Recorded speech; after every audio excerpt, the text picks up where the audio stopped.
How many people in this audience actually believe in the idea that the way you think has some effect on your life? That your thoughts create your life. You believe that, yes? So how many people here actually woke up this morning and consciously created a future?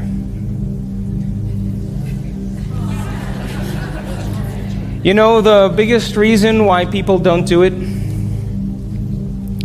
is because you don't really believe it's true. You see, if you knew on a gut level that it was absolutely true, would you ever miss a day? Come on. And would you ever let any thought slip by your awareness that you didn't want to experience? So your brain, according to neuroscience, is organized to reflect everything you know in your life. Your brain is a record of your environment. It's a record, an artifact of your past. So if you believe this, then does your environment control your thinking? Or does your thinking control your environment? So if you wake up in the morning and you get out of bed on the same exact side as you did the day before, you shut the alarm clock off with the same finger, you slip into your favorite slippers, you shuffle into the bathroom and you use the toilet like you always do, then you walk over to the mirror and you look at yourself to remember who you are, then you get into the shower and you wash yourself in the same routine way, then you groom yourself to look like everybody expects you to look, then you go downstairs and you drink coffee out of your favorite mug. Then you drive to work the same way as you did the day before. You see the same people that push the same emotional buttons. You do the exact thing that you know how to do and you memorize and can do so well that you're an expert at. Then you hurry up and rush home so you can hurry up and check your emails, so you could hurry up and go to bed, so you can hurry up and do it all over again. Now, here's my question. Did your brain change at all that day? We could say that you were thinking the same thoughts, performing the same actions, that create the same experiences, that produce the same emotions, but secretly expecting something to change in your life. Would you agree?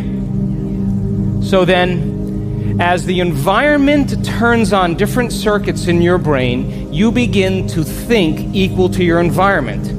As you see the same people and go to the same places and do the same things at the same time, it's the external environment that's turning on different circuits in your brain, causing you to think equal to everything that you know. And as long as you think equal to everything that's familiar and known to you, what do you keep creating more of?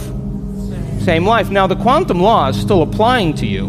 You're just thinking equal to everything that you know, and you keep creating more of the same. To change, to truly change, is to think greater than your environment. And every great person in history knew this. Whether it was William Wallace or Mahatma Gandhi or Martin Luther King or Queen Elizabeth I or Joan of Arc, they all had a vision. They all had an idea. Couldn't see it, couldn't smell it, couldn't taste it, couldn't feel it. But it was alive in their mind. It was so alive in their mind that they began to live as if that reality was actually happening now. So can you believe in a future that you can't see or experience with your senses yet, but you've thought about enough times in your mind that your brain is literally changed to look like the event has already happened? Neuroscience says it's absolutely possible. Now, your personality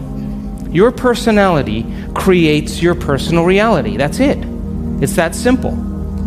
And your personality is made up of how you think, how you act, and how you feel.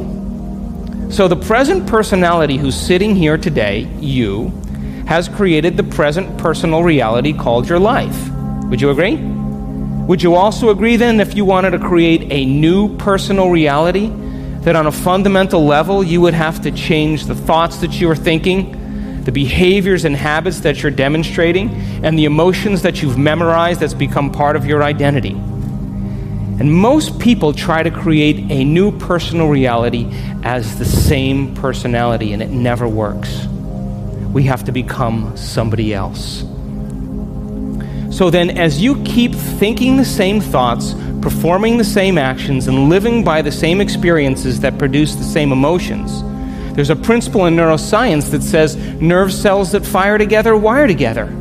And if you keep repeating the same states of mind and body over and over again, your brain begins to fire in the same sequences, in the same patterns and same combinations. And whenever you make your brain work in a certain way, that's called mind. Mind is the brain in action. So as you remind yourself every day who you think you are, you're causing your brain to fire in the exact same ways. And as they fire and wire in the same patterns over time, the brain moves into a very finite signature, and that's called your personality. Now, that box in your brain isn't literally a box, but it's the most commonly wired, neurologically fired programs that run redundantly because we keep doing the same things over and over again.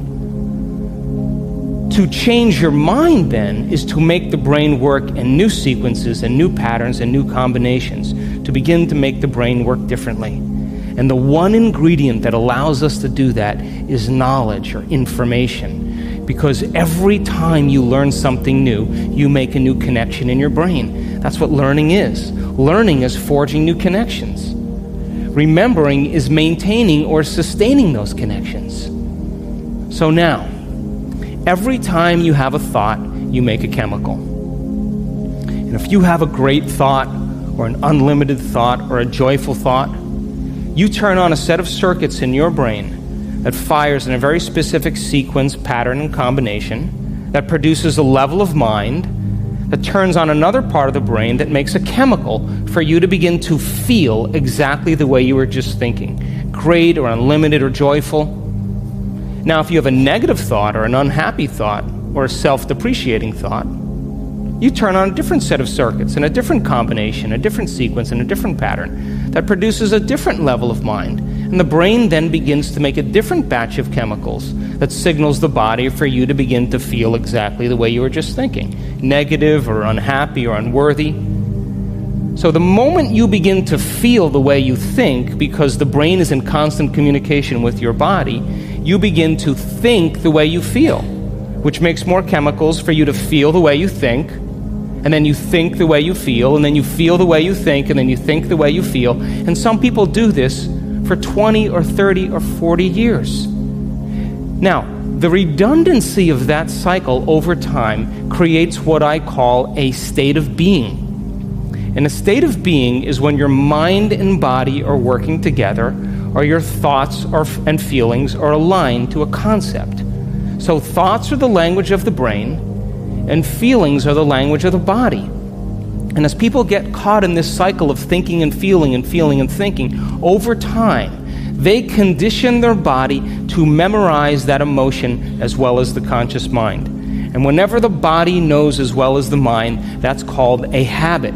A habit is when your body is the mind. Now, 95% of who you are by the time you're 35 years old is a set of memorized behaviors, a set of emotional reactions, beliefs, perceptions, attitudes that run just like a computer program.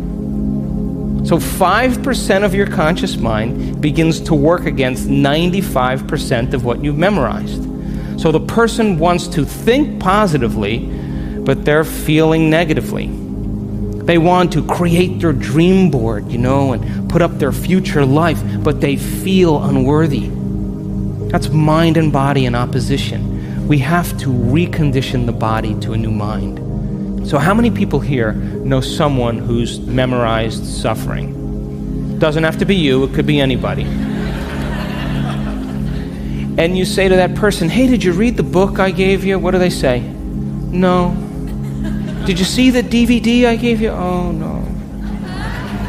Hey, listen, we're going to go out to dinner. We're going to go see some stand-up comedy. We're going to go for a walk along the water. You want to come? No. What are they saying? I'm insisting on this neurochemical order that no person, no thing, no experience can move us from it. And we have these three brains to allow us to move into a new state of being. And the quantum field, universal mind, whatever you want to call it, responds to who you're being. Not what you're thinking, not what you're feeling, but the combination of how you're thinking and how you're feeling, called a state of being. Now, most people wait for what? Crisis or trauma or disease or loss or diagnosis to really want to change. They wait to the point where the ego is brought to such a low level that they cannot go on business as usual any longer.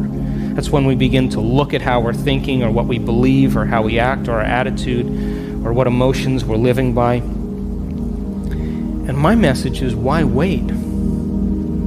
We can learn and change in a state of pain and suffering, which tends to be the human model, or we can learn and change in a state of joy and inspiration. Now, you want to learn the hardest part about all of this? You ready? The hardest part of all of this, the hardest part of all of this is making the time to do it. That's it. That's it. Making time for your precious self.